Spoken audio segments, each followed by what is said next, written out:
علی نے اپنی سالانہ رپورٹ کارڈ کو ایک طرف چبوترے پر رکھ دیا۔ اس نے منڈیر پر پاؤں رکھے اور دونوں ہاتھ آہستہ آہستہ نام کی تختی پر پھیرنے لگا۔ گلستان احمد۔ اس کی آنکھوں سے آنسو بہہ رہے تھے۔ گھر میں جانے سے پہلے اس سیلاب کو وہ خشک کرنا چاہتا تھا۔ اسے اندازہ تھا کہ اس کا سالانہ نتیجہ دیکھ کر گھر میں کیسا طوفان آئے گا۔ ابو، آپ اتنی جلدی کیوں چلے گئے؟ اس نے جیسے خود سے سوال کیا۔ ہمارا گلستان کیوں اجڑ گیا؟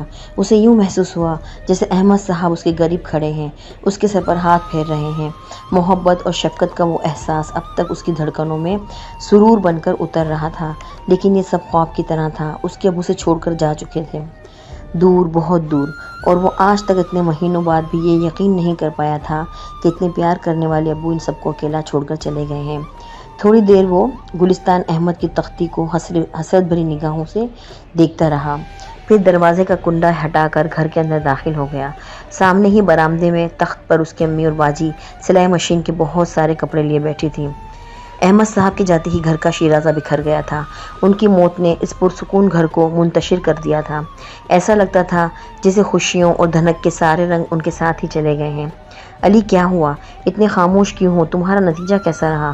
شازیہ نے آگے بڑھ کر رپورٹ کارڈ اس کے ہاتھ سے لے لی۔ میرا پیارا بھائی، میرا شہزادہ، امی دیکھیے، اول آیا ہے، بہن نے علی کے ماتھے کو چومتے ہوئے کہا۔ ماں نے اسے بڑھ کر سینے سے لگا لیا۔ آنکھوں سے آنسو گرنے ہی والے تھے کہ انہوں نے خاموشی سے دوپٹے سے پہنچ لیے۔ احمد صاحب کی یاد نے ان کے دل کو تڑپا دیا تھا۔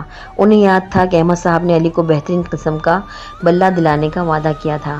وہ کرکٹ بہترین کھیلتا تھا اور ٹیم کی کیپٹن شپ بھی اس کے پاس تھی، لیکن کوشش کے بعد بھی وہ اتنی بڑی رقم نہیں نکال سکی تھی کہ علی کے لیے اس کا وہ تحفہ خرید لیتی جس کا احمد صاحب نے اس سے وعدہ کیا تھا۔ گھر کے سارے اخراجات کا بوجھ انہی کے کندھے پر تھا۔ احمد صاحب کی اچانک موت کے بعد زندگی نے سارے رنگ چھین لیے تھے۔ پرائیویٹ ملازمت کی وجہ سے واجبات بھی نہیں ملے تھے، بس جیسے تیسے گھر چل رہا تھا۔ کاش عثمان کو ہی جلد نوکری مل جائے۔ دل ہی دل میں وہ یہ سب سوچنے لگی۔ چلو تم منہ ہاتھ دھو لو، پھر کھانا کھاتے ہیں۔ شازیہ نے رنج و غم کی فضا کو دور کرنے کی کوشش کی۔ بھائی جان کہاں گئے ہیں؟ علی نے پوچھا۔ وہ ابھی باہر گئے ہیں، کسی صاحب نے بلایا ہے، دعا کرو انہیں سروس مل جائے۔ شازیہ نے جملہ ادھورا چھوڑا۔ تو کیا ہوا باجی؟ علی نے دسترخوان پر بیٹھتے ہوئے پوچھا۔ بھائی، تنخواہ سے تمہارے لیے وہی کرکٹ والا بلہ خرید کر لائیں گے جس کا ابو نے وعدہ کیا تھا۔ ماں نے آنکھوں ہی آنکھوں میں شازیہ کو گھورا۔ علی نے دیکھا کہ شازیہ اچانک خاموش ہو گئی۔ وہ ماں کی آنکھوں کی حرکت دیکھ چکا تھا کہ سب لوگ اسے بہلانے اور سمجھانے کی کوشش کر رہے ہیں، اس لیے اس نے بھی مسکراتے ہوئے کہا، آج تو دال بڑی اچھی پکی ہے، امی نے پکائی ہوگی نا؟ لیکن اس جملے کے نے سارا بیگم کو اور اداس کر دیا۔ وہ جانتی تھی کہ علی دال چاول کبھی شوق سے نہیں کھاتا، لیکن ایک دوسرے کو سنبھالنا بھی ضروری تھا، ورنہ زندگی کی گاڑی کا ایک پہیہ جو دور جا کر گرا تھا وہ کیسے چل سکتی تھی؟ علی، وہ تمہارا دوست احسن آیا تھا تمہیں بلانے، شاید تمہارا میچ ہے کسی دوسری ٹیم کے ساتھ، تم اسے جا کر پوچھ لینا۔ علی نے کوئی خاص توجہ نہیں دی، نہ ہی اس نے خوشی کا اظہار کیا۔ تم میچ نہیں کھیلو گی کیپٹن صاحب؟ شازیہ نے اس کے بال بکھیرے۔ وہ انہیں کیسے بتاتا کہ اب وہ شاید ٹیم کا کیپٹن نہیں رہے گا، اس کے بدلے عاصم حسن کو کیپٹن شپ مل جائے گی، کیونکہ اس کے پاس بہترین بلہ ہے، اور میچ جیتنے کے لیے اچھا بلہ ہونا ضروری ہے۔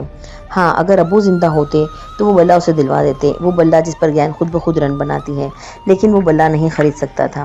کاش اس کے ابو زندہ ہوتے، کاش اس کے گھر میں خوشیاں دوبارہ آ جائیں۔ امی، ابو اتنی جلدی ہمیں چھوڑ کر کیوں چلے گئے؟ اس نے اپنی ماں کے کندھے پر اپنا سر رکھ دیا۔ میری جان، زندگی اور موت سب کا مالک رب کائنات ہے، بندہ اس کی رضا کے بغیر ایک سانس بھی نہیں لے سکتا۔ یہ اللہ تعالیٰ کا حکم تھا اور ہماری قسمت اور آزمائش۔ یہ آزمائش ہمارے لیے ہی کیوں ہے امی؟ دنیا میں اور بھی بہت سے لوگ ہیں، اس نے تیز لہجے میں کہا۔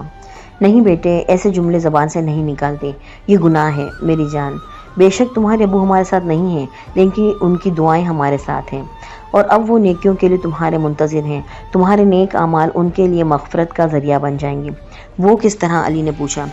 بیٹا، اولاد کا نیک عمل ماں باپ کے لیے صدقہ جاریہ ہوتا ہے، تمہاری ہر نیکی تمہارے ابو کے لیے باعث رحمت ہوگی۔ اور علی بیٹا، تم فکر نہ کرو، میں تمہارے اول آنے کا تحفہ تمہیں ضرور لے کر دوں گی، بس تھوڑا سا انتظار کر لو۔ امی، ایسی کوئی بات نہیں ہے، مجھے تو ابو یاد آ رہے تھے، ان کی محبت کے آگے اس بلے کی کیا اہمیت ہو سکتی ہے؟ اسکول سے گھر آتے ہوئے ایک بازار بیچ میں پڑتا تھا جس میں بہت ساری دکانیں تھیں۔ اس کی کونے والی دکان اسپورٹس اور خاص طور پر کرکٹ کے سامان کی تھی۔ سیالکوٹ ووڈ شاپ، جس کی بڑی بڑی شیشے کی الماریوں میں مختلف کھلونوں کے ساتھ ساتھ کرکٹ کے بلے بھی سجے ہوئے تھے۔ ابو کے انتقال سے پہلے وہ اسے بڑے ارمان اور خواہش سے دیکھا کرتا تھا کہ امتحان کا نتیجہ آتے ہی یہ بلہ اس کے ہاتھ میں ہوگا، لیکن ان کی موت کے بعد وہ اس کو بڑی حسرت سے دیکھتا تھا اور اس میں اپنے ابو کا مسکراتا ہوا چہرہ بھی اس کو نظر آتا تھا۔ وہ کہتے تھے، بیٹا، جو چیز قسمت میں ہوتی ہے وہ ضرور ملتی ہے، فرق صرف طریقے کا ہوتا ہے کہ انسان اسے جائز طریقے سے حاصل کرتا ہے یا ناجائز طریقے سے، لقمہ حرام بنا کر۔ ہاں، تو میری قسمت میں نہیں تھا، جبھی تو مجھے نہ مل سکا، علی نے بلہ دیکھتے ہوئے کہا۔ احمد صاحب درمیانی عمر کے نیک آدمی تھے۔ ابھی ان کے انتقال کو چند مہینے نہیں ہوئے تھے کہ گھر کا شیرازہ بکر گیا تھا۔ ایک کمائی اور پھر رزق حلال، تینوں بچے بھی تعلیم حاصل کر رہے تھے۔ ویسے بھی ان کی زندگی سفید پوشی میں بسر ہو رہی تھی، لیکن اب تو گزر بسر ہی مشکل سے ہو رہی تھی۔ جو کچھ جمع پونجی تھی ان کی دوا، علاج اور ان کی رسموں میں لگ گئی جو ہمارے معاشرے میں رائج ہو گئی ہیں۔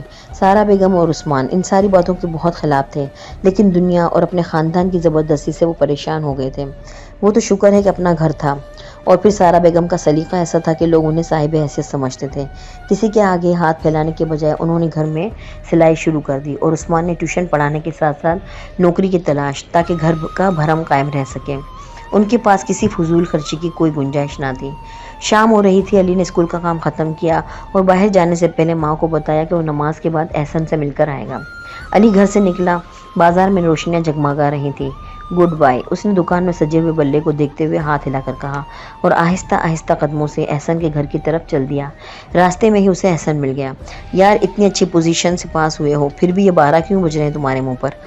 نہیں یار، تمہارا وہم ہے، میں تو بہت خوش ہوں۔ علی نے اسے ٹالنے کی کوشش کی۔ میچ کی پریکٹس کب کرو گے؟ اس دفعہ تو بڑا زوردار میچ ہے، میں شاید نہ کھیل سکوں، علی نے آہستہ سے جواب دیا۔ علی، بے وقوف نہ بنو، تم اتنے اچھے کھلاڑی ہو، کیپٹن شپ سے کیا ہوتا ہے، ساری ٹیم تمہارے ساتھ ہے۔ دونوں دوست آہستہ آہستہ باتیں کرتے ہوئے مسجد کی طرف چل دیے۔ مغرب کی نماز کا وقت ہو رہا تھا۔ نماز پڑھ کر اندھیرا ہو گیا تھا۔ احسن نے علی کو اللہ حافظ کہا اور گھر کی طرف چل دیا۔ خیالات کا ایک سیلاب تھا جس میں وہ ڈوبا جا رہا تھا۔ اچانک اس کا پاؤں کسی چیز سے ٹکرایا۔ ارے یہ کیا؟ کالے رنگ کا خوبصورت بٹوا۔ علی نے اسے ہاتھ میں اٹھا لیا۔ اس میں بہت سارے کارڈ اور کچھ نوٹ بھی رکھے ہوئے تھے۔ اس نے حیرت سے دیکھا، اس کی سمجھ میں نہیں آیا کہ وہ کیا کرے۔ گلی سنسان تھی، دور دور تک کوئی نظر نہیں آ رہا تھا۔ وہ اسے کیسے چھپائے؟ سب سے پہلے تو بٹوا چھپانا ضروری تھا، لہٰذا اس نے جلدی سے بٹوے کو اپنی جیب میں چھپا لیا۔ شکر ہے دروازہ اندر سے بند تھا۔ وہ جلدی سے نظر بچا کر اپنے کمرے میں گھس گیا تاکہ امی یا باجی کو شک نہ ہو۔ اس نے بٹوا بستر کے نیچے چھپا دیا اور باہر آ گیا۔ علی، یہ تمہارا چہرہ اتنا پیلا کیوں ہو رہا ہے اور اتنا پسینہ؟ کیا بھاگ کر آئے ہو؟ ماں نے اس کی بدلتی ہوئی رنگت کو دیکھا۔ کچھ نہیں امی، بس ایسے ہی۔ وہ ماں کے قریب جا بیٹھا، لیکن اس کا دل بری طرح دھڑک رہا تھا۔ جاؤ سو جاؤ، میں نے اس کے دل کی بات کہہ دی۔ السلام علیکم، شب بخیر۔ وہ کمرے میں چلا گیا، لیکن نیند کی پری اس سے کوسوں دور تھی۔ وہ کیا کرے؟ بٹوے میں 2500 روپے تھے۔ وہ باقی چیزیں پھینک کر بلہ خرید سکتا تھا، کوئی بھی بہانہ بنا سکتا تھا، اپنا بلہ اسکول میں رکھ سکتا تھا۔ اس کی کیپٹن شپ واپس مل جاتی، اس کی ٹیم میں اس کی وہی عزت ہوتی جو پہلے تھی۔ خواہش ایک تناور درخت بن گئی اور اس کی جڑیں دل میں پیوست ہونے لگی۔ اچانک اس کی ماں کی آواز اس کے کانوں میں گونجنے لگی، تمہارے ابو تمہاری نیکی کے منتظر ہیں، تمہارے نیک اعمال ان کی مغفرت کا ذریعہ بن جائیں گے۔ اگر تم سیدھے راستے پر چلتے رہے تو ان پر بھی رحمت نازل ہوگی۔ ابو سامنے دکھائی دینے لگے۔ وہ کہہ رہے تھے، بیٹا، جو چیز قسمت میں ہوتی ہے وہ ضرور ملتی ہے، فرق صرف راستے کا ہے کہ انسان اسے جائز طریقے سے حاصل کرتا ہے یا غلط طریقے سے لقمہ حرام بنا کر۔ فیصلہ کرنا بڑا مشکل تھا۔ سوچوں کے دائرے کبھی پھیل رہے تھے، کبھی سمٹ رہے تھے۔ وہ کروٹیں بدلتا رہا۔ آخرکار اس نے فیصلہ کر دیا۔ وہ بستر سے اٹھا اور اپنے بھائی عثمان کے کمرے کی طرف بڑھا۔ اسے اپنے آپ سے شرم آ رہی تھی۔ اس نے یہ کیسے سوچ لیا کہ بٹوا رکھ لے؟ اسے اپنی سوچ پر ندامت اور افسوس تھا۔ ابو، میں آپ کے سامنے شرمندہ نہیں ہوں گا۔ ان خیالات میں مگن اس نے خاموشی سے بٹوا عثمان بھائی کے ہاتھ میں دے دیا۔ بھائی جان، مجھے راستے میں ملا تھا، جس کا ہو اسے واپس کر دیں۔ کب ملا؟ عثمان نے پوچھا۔ جب میں مغرب کی نماز پڑھ کر واپس آ رہا تھا، اس نے جواب دیا۔ عثمان بھائی نے اس کے چہرے کی ندامت اور پسینہ دیکھ لیا تھا۔ اس نے بٹوے کو دیکھا، اس میں رکھے ہوئے ایک کارڈ پر فون نمبر تھا۔ کوئی رحمت حسین صاحب تھے۔ فون کر کے ان سے بٹوے کے متعلق پوچھا، وہ انہی کا تھا اور اس میں کچھ ضروری کاغذات بھی تھے۔ بیٹا، آپ ہمیں گھر کا پتہ بتا دیں۔ اس پر عثمان نے انہیں اپنے گھر کا پتہ سمجھا دیا۔ 1 گھنٹے بعد کوئی کال بیل بجا رہا تھا۔ ارے آپ! عثمان نے آنے والے کو حیرت سے دیکھا۔ یہ تو وہی صاحب تھے جنہوں نے آج اس کا انٹرویو لیا تھا۔ اس عجیب اتفاق پر وہ حیران رہ گیا۔ یہ میرا چھوٹا بھائی ہے، اسے راستے میں آپ کا بٹوا ملا تھا۔ شاباش بیٹا شاباش، انہوں نے علی کو پیار کرتے ہوئے کہا۔ بٹوے میں سے کچھ روپے نکالے اور اس کے ہاتھ میں پکڑا دیے۔ یہ آپ کیا کر رہے ہیں؟ عثمان نے ان کا ہاتھ پکڑا۔ بیٹا یہ اس کا انعام ہے اور میری خوشی، کل سے تم دفتر آ جاؤ، انہوں نے عثمان کے کندھے پر ہاتھ رکھتے ہوئے کہا۔ علی کی آنکھوں میں آنسو آ گئے، خوشی کے آنسو۔ ابو کی آواز ایک بار پھر اس کے کانوں میں گونج رہی تھی۔ جو چیز انسان کی قسمت میں ہوتی ہے اسے ضرور ملتی ہے، فرق صرف راستے کا ہے کہ انسان اسے جائز طریقے سے حاصل کرتا ہے یا غلط طریقے سے لقمہ حرام بنا کر۔